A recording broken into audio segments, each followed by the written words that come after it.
Valerie Bain's session is canceled. She had to cancel it. So if you're planning to go to that one, go ahead and look at the program, and there's a lot of other breakout sessions that are really great today. The first one on our list, the how and why to engage with young adults. That's going to be geared more towards older people working with youth. And then breakout number 2 with CCL student leaders, that's for youth, just to clarify. And then breakout 3 will be engaging the right way. And breakout 4, engaging with community, that's the one that's canceled. Breakout 5 is engaging with businesses, and then 6 is engaging with members of Congress. And then you can find the online program and all the bios and more specific descriptions on ccl.usa/NorCal, and it'll be the first link on that page. So after the breakout sessions, we'll be back at 11:45 in here. Mary will announce the raffle winner. And then after the breakout sessions, if you guys could leave your name tag sleeve in the front on those tables, we would greatly appreciate that. So I'm going to pass it off to Mary. She's going to introduce our poets that will start us off today. Good morning, everybody. Yes, raffle drawing for all college and high school attendees will be at the opening at noon today, the opening of the closing session. But before I introduce our stellar poets, I'd just like to say a few words about how much we appreciate Oakland Tech for hosting us here. Everybody in the school has been incredibly helpful and collaborative. And the beautiful posters on the climate crisis that you saw outside and are now on the hallway outside the auditorium were done by students of Ms. Deborah Green, who's one of the major art teachers here at Oakland Tech, because they've been working very hard to integrate art and science curriculum in the ways that they can. One thing I wanted to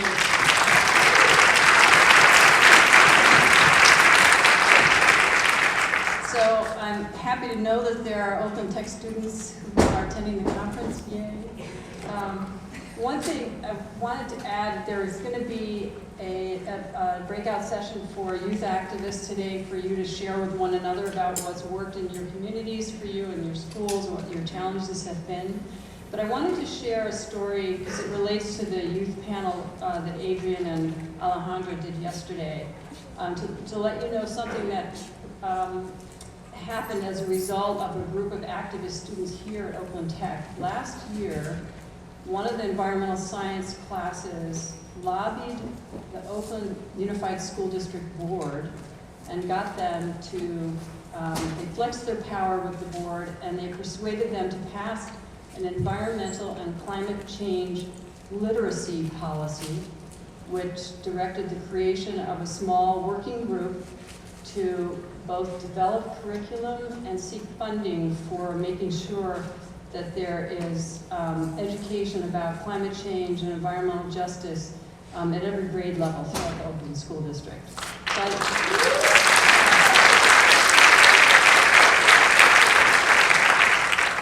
Anyway, without further ado, I would like to introduce to you our 2 poets this morning who are here to share with us some of their beautiful work.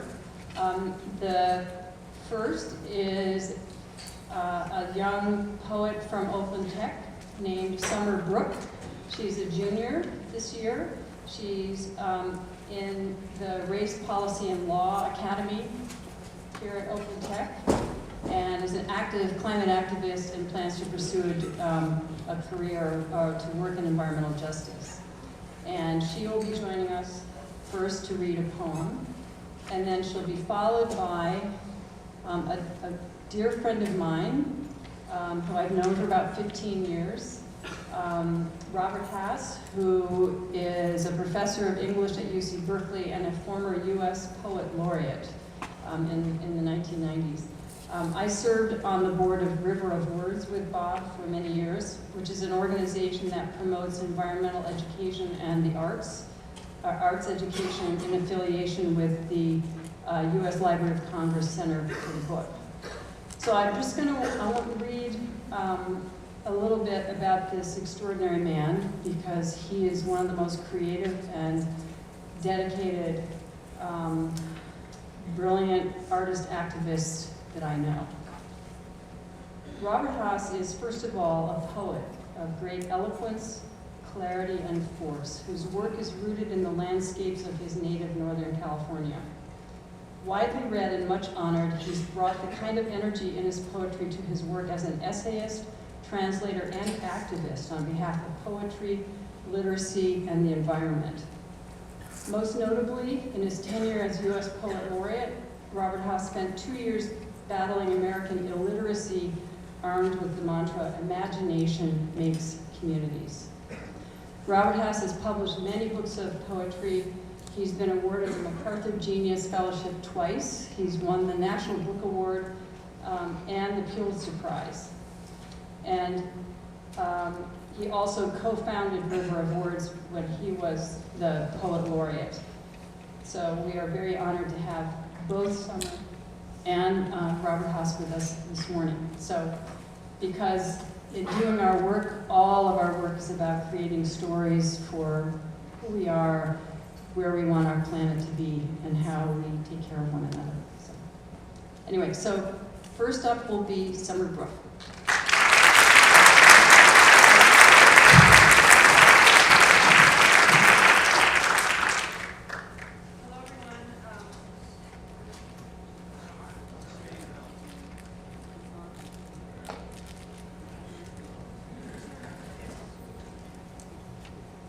Hello.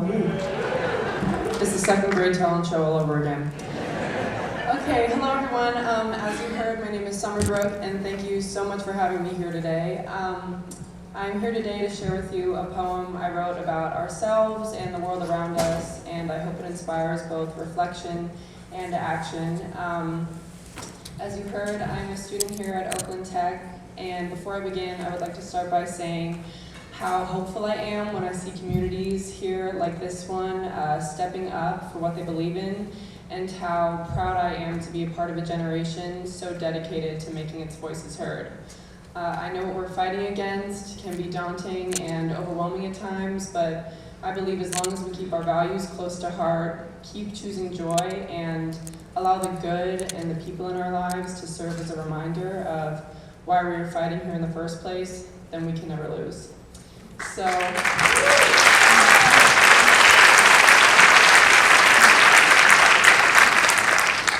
without further ado, here is the butterfly effect.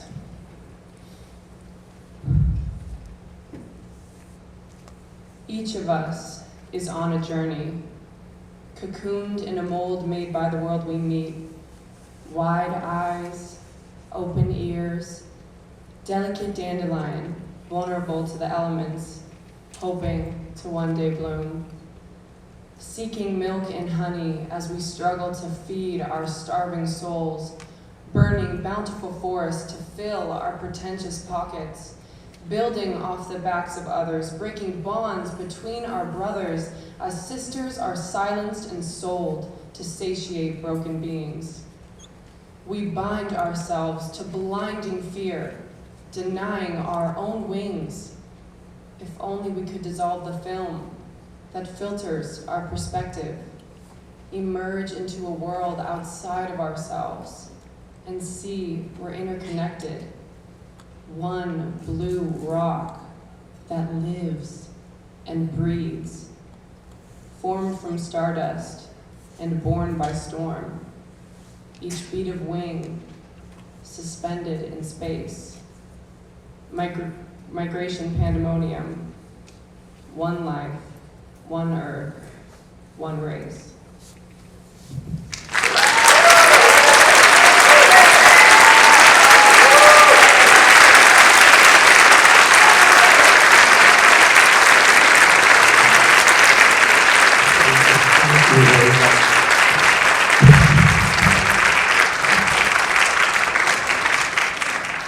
So who wants to have to read after you, Summer? Thank you so much. It's really good to be here because of the work you guys are doing. Mary, who I admire so much, asked me to come, and I just can't tell you how inspired I am by the work you do. I picked a poem on the same theme, really, how we connect, and particularly how we connect Here, it's not that complicated, the California ecosystem. We have a wall of Sierra, and that stores the snow and which melts into the water that keeps all the creature life of this whole West Coast alive, and it's being radically changed by changing temperatures. And much of the life on it is helpless. Really great for the last 10,000 years since the Ice Age at adapting to weather, but not at adapting to climate. So thank you, guys. This is spring rain. Now the rain is falling freshly in the intervals between sunlight. A Pacific squall started no one knows where, drawn east as the drifts of warm air make a channel. It moves its own way, like water or the mind, and spills this rain passing over. The Sierras will catch it as last snow flurries before summer, observed only by the wakened marmots at 10,000 feet. And we may come across it again as larkspur in Penstemon, sprouting along a creek above Sonora Pass next August, where the snowmelt will have trickled into Dead Man's Creek, and the creek spilled into the Stanislaus, and the Stanislaus into the San Joaquin, and the San Joaquin into the slow salt marshes of the bay. That's not the end of it. The gray jays of the mountains eat larkspur seeds which can't propagate otherwise. To simulate the process, to grow them in the garden, you have to soak gathered seeds all night in the acids of old coffee and then score them gently with a very sharp knife before you plant them in the garden. You might use what was left of the coffee we drank in Lisa's kitchen, visiting. There were orange poppies on the table in a clear glass vase, stained near the bottom to the color of sunrise. Clear water, bright poppies. The unstated theme was the blessedness of gathering and the blessing of dispersal. It made you glad for beauty like that, casual and intense, lasting as long as the poppies last, and as long as our breaking bread here together on this fragile and resilient earth. Thank you.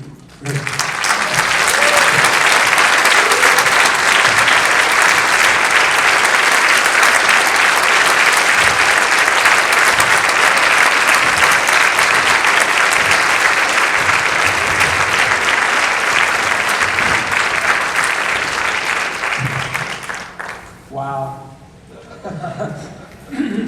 I've been to a lot of regional conferences. We haven't started a Sunday morning like that. That was really something. So if you weren't here yesterday, my name is Mark Reynolds. I'm CCL's Executive Director. This is my colleague Leslie Beatty, our Director of Marketing, who is such a force of important things happening in the organization. One of the things I said yesterday is that we've been meeting with Representative Deutsch, the head of the Climate Solutions Caucus, about getting additional support from Republicans, both for the Climate Solutions Caucus and for the bill. And I want to remind you also that the filing deadlines generally go until about March for people to run in primaries. So we wouldn't expect any additional Republican co-sponsors until those filing deadlines happen. There's no reason for Republican members of Congress to create ammunition to give someone a reason to want to run against them on the right. As everybody knows, things are tough in DC right now, and that all the oxygen is being sucked up by Iran and impeachment. And what has been a very toxic environment, we expect to be more toxic this year. And we're also on a very small legislative schedule. The House is only going to be in session until July, and then they'll be all out campaigning until the election. So we don't have as broad a time frame to work with people. But it also points to, there are so few places for bipartisanship right now. It points to the importance of the Climate Solutions Caucus in both the House and the Senate. You know, there is no way we would have so many carbon pricing deals if there wasn't for the Climate Solutions Caucus. So getting Republicans and Democrats talking to each other is more important than ever. It kind of reminds me, I used to camp a lot when I was young. I used to spend a lot of time in and around the Rocky Mountains. And back then you could actually have real campfires. So we would make a campfire and put the rocks around it, and then it would burn down at night. And I'd always like to wake up early in the morning and be the first one up, and there's still a little bit of embers going, and so you'd put a little bit of fuel on it and blow on it a little bit, and then a little flame would start to erupt. We just have to keep breathing oxygen into those caucuses and getting the Republicans and Democrats talking to each other. It's one of the few places it's happening, and we have to keep working on that. I still expect, how it was kind of shocking to some of us how much criticism we got once a bill was actually out. It was like, hey, here's the first bipartisan carbon pricing bill in a decade. And what we got from people is, you rotten jerks, what are you trying to do? Wasn't the kind of love I was expecting. There's a couple of things I want to say about that. I think we need to understand that everybody we work with is working for the same thing. And that when people we are working with on the same thing criticizes, it's hard to not take it personally. But they want the same thing we want, and I think we need to remember that. And I also want to extend some advice that somebody gave about my marriage one time. I was complaining about how I was doing all these things and she wasn't. And so my friend said, if you want to have a successful marriage, the way you should treat it is 100% nothing. That you're 100% responsible for the success of the marriage, and that you're not asking for anything in return. That was a remarkable piece of advice for me, and has made things so much easier for me, because I'm not waiting to say, is this a fair trade-off? And I think that's how we should relate to other organizations. I should think we're responsible for making the relationship work, and if they do anything, we'll consider that a benefit. But we're always going to take the most generous view. We're always the ones that we're going to look to see how we can work with them. I think we'll continue to get some criticism about the legislative pause, even though that didn't happen during, I followed Waxman-Markey pretty closely. I don't remember any flack about the legislative pause during that. But I think because we're in such a tricky, difficult time, we'll continue to be noise about that, and we just need to be responsible for it, even though all the pause does is affect the Clean Power Plan, which isn't even being enforced. So while that might seem irrational criticism, we're in an emotional world, and we should know that, and know that we're going to continue to take flack about that, and that's fine. That's from people who want the same thing we want. I think one of the things is it's always easier to look at how far we have to go rather than how far we've come, and so I want Leslie to just go over a little bit of some of the progress we've taken so far.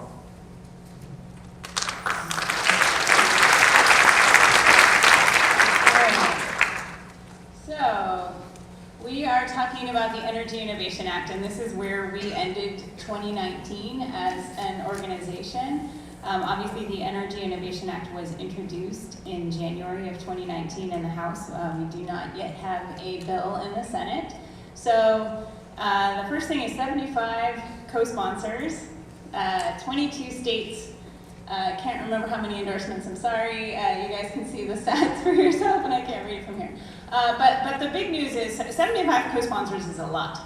So that is a lot more co-sponsors than any other carbon pricing bill has.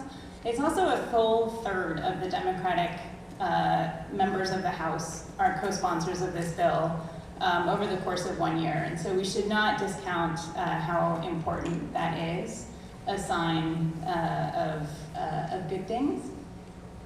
Okay. So we have 22 states.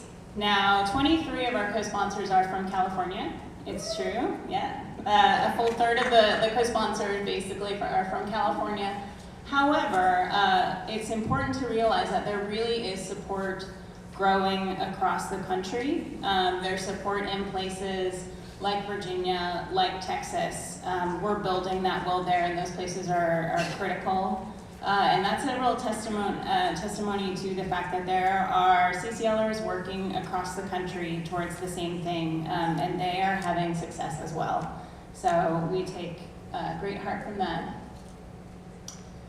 Okay. The other thing is that the bill has been referred to 3 committees of jurisdiction. Those are Ways and Means, Energy and Commerce, and Foreign Affairs. It's very important for us to have co-sponsors who are members of those committees, and we have been successful at reaching all 3 of those committees. Additionally, the Vice Chair of Energy and Commerce, Yvette Clark, is also a co-sponsor, and so that is very helpful. The Appropriations Committee is not a jurisdiction committee, but it's very important in terms of setting budget and timing guidelines for the House, and so it is very nice to see a lot of co-sponsors on that committee as well. Okay, so since the Energy Innovation Act has been introduced, there have been a lot more carbon pricing bills introduced.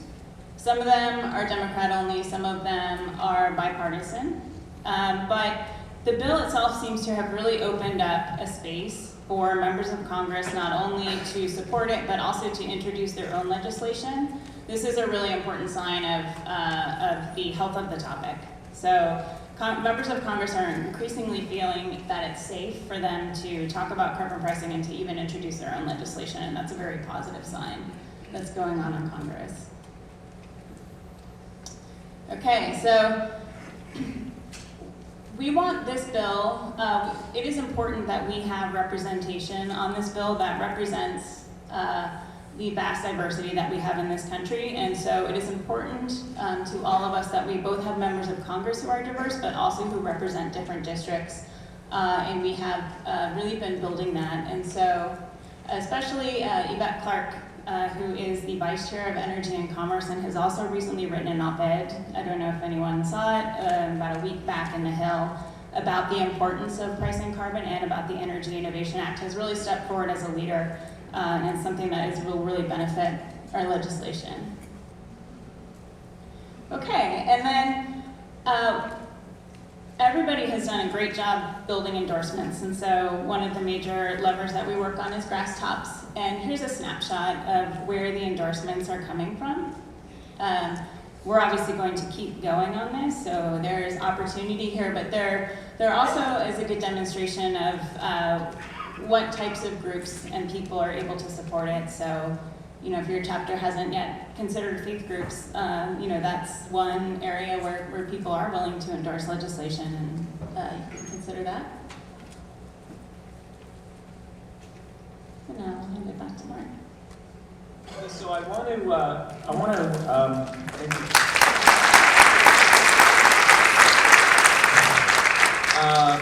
to talk about the fact that the bill has been introduced to a limited number of committees. That's actually a really good thing, because there's some bills that are referred to 9 or 10 committees, and you would think, well, don't you want it to go to a bunch of committees? And the answer is no, not if you're actually serious about getting a bill passed. Because any committee you send the bill to can blow the bill up. So any committee chair could determine to not let it out of their committee, in which case you're stuck. So it's part of the indication of how serious Mr. Deutsch and Mr. Rooney are about the bill, that they sent it to a limited number of committees. I know that sounds like counter-commonsensical, but it's actually for people who want to get bill passed. They only send it to the committees of jurisdiction that they really need. Not every committee will. You see there's some bills that are sent to multiple committees, and that's because they're not serious about getting it passed. And I know that might seem like the opposite of what you think, but one of the really good things about adding 2 DC insiders is we've learned a lot of things about DC that we didn't just know before.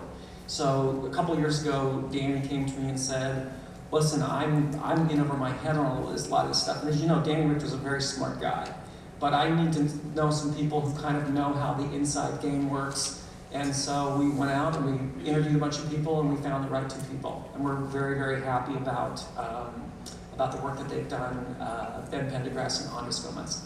Okay, so what we do is we do have a couple minutes for questions. So Tony Cerna has a microphone, and he's also available to answer some of the questions as our CCL strategic coordinator. You can see one all the way over to the left, Tony.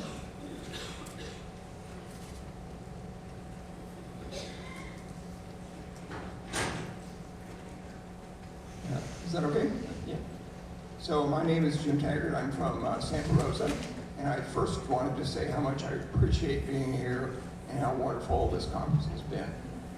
I especially appreciate the focus that CCL has on making our democracy work and the laser focus on pricing carbon. However, the last year has been very difficult for me because it's damaged my faith in the bipartisan path, especially the last couple of months. And, you know, I look at my activist energy and what I'm going to do the next year, and I feel that I should support political campaigns to remove deniers rather than lobby them at their offices in June to move them incrementally. That's a comment. Yep. Okay, thank you. Yep.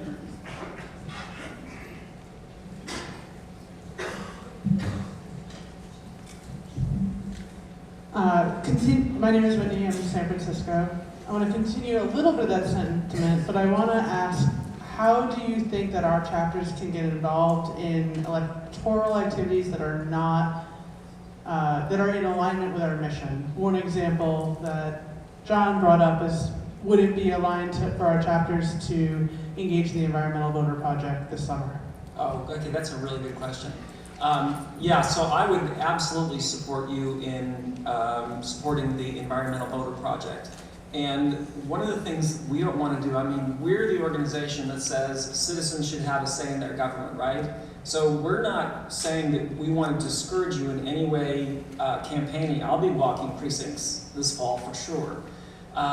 We just want you to do it as a citizen. So as Citizens Climate Lobby, we know our job. Our job is to work with whoever's elected, and we should keep clear about that.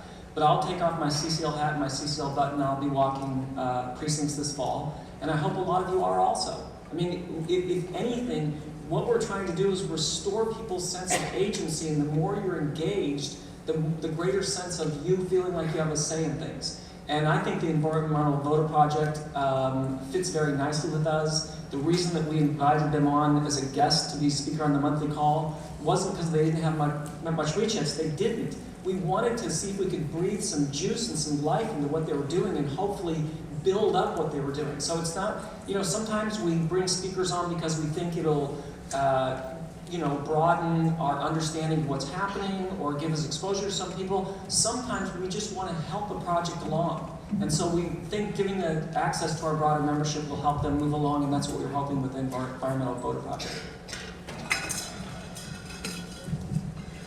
Hi, Mark. Doug Wallace of the Marine Chapter. I'm assuming that you have people in the organization who have looked a few chess moves ahead, gaming out scenarios where the bill that we support might be modified in a certain way. Maybe not including a regulatory pause. Maybe pairing it with other actions that would make a better sell to the public. Can you describe any of those, any activity on that front? Because there's such smart people working in this organization. Yes. Oh my goodness. I'm going to let Tony weigh on this in just a second also, because this is a lot of what he does. He's constantly trying to bring scenarios, and he says, okay, you know, Republican-controlled Senate, Democratic-controlled South, you know, president using this way, that way. I want to just tell you the process that Danny and I have been going on for 3 years though. What we've been doing is taking the key provisions of the bill and asking ourselves on a regular basis, where's the red line? Where can we give a little bit and feel like we're not compromising our souls, right? And that, you know, the clear red lines are driven by we need significant reductions in emissions. We have to have an answer to the planet, but we have to protect people who are going to be dramatically impacted by this. So everything else seems like there's some room to move. And one of the things that we need to remember is perfect bills that can't get passed do not reduce emissions. So what we have to keep our eye on is that getting something that will reduce emissions to the degree we want, make sure that people at the lower end of the spectrum are protected, but that we can actually get through Congress and get signed. Yeah.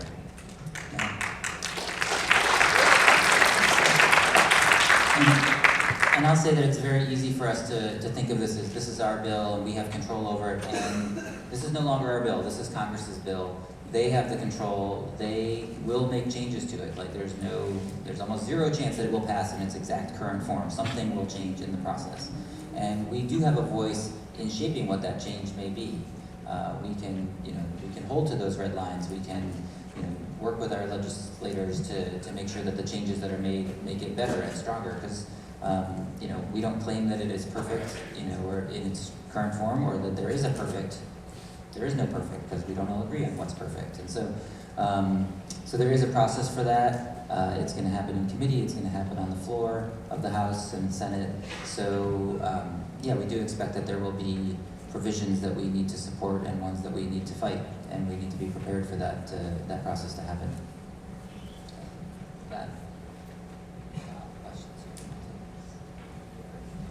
I'm Alan with the Marin chapter. So imagine that in June the bill passes and is signed by the president. So what will have happened between now and then to cause that to happen?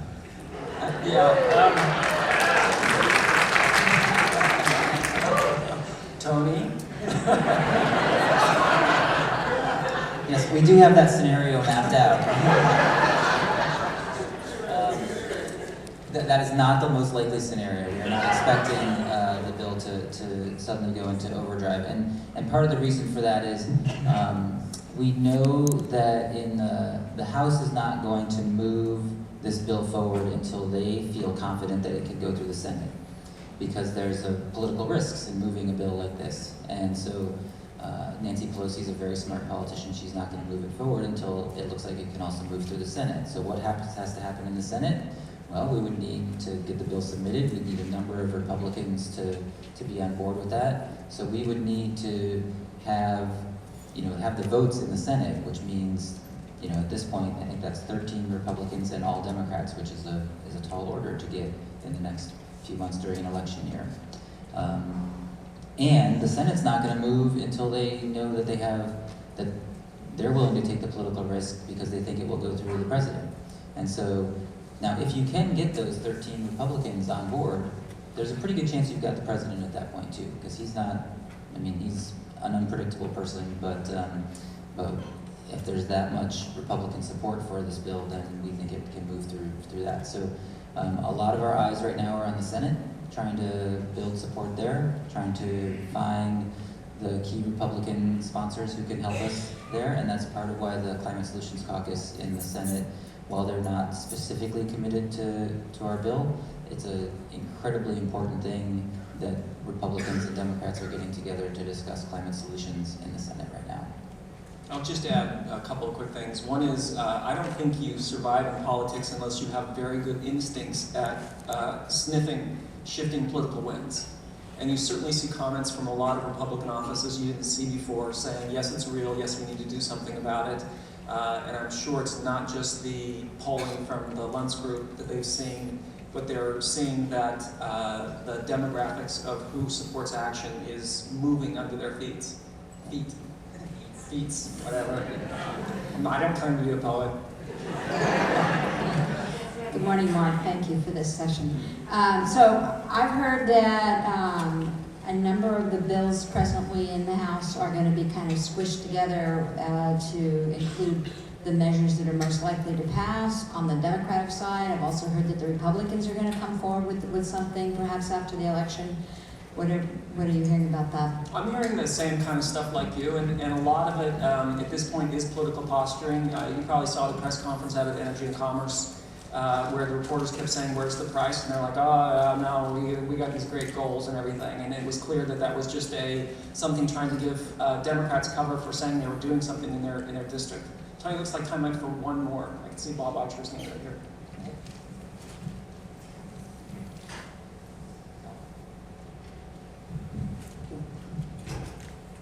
We have 75 Democratic endorsements, leaves about 150 non-endorsements.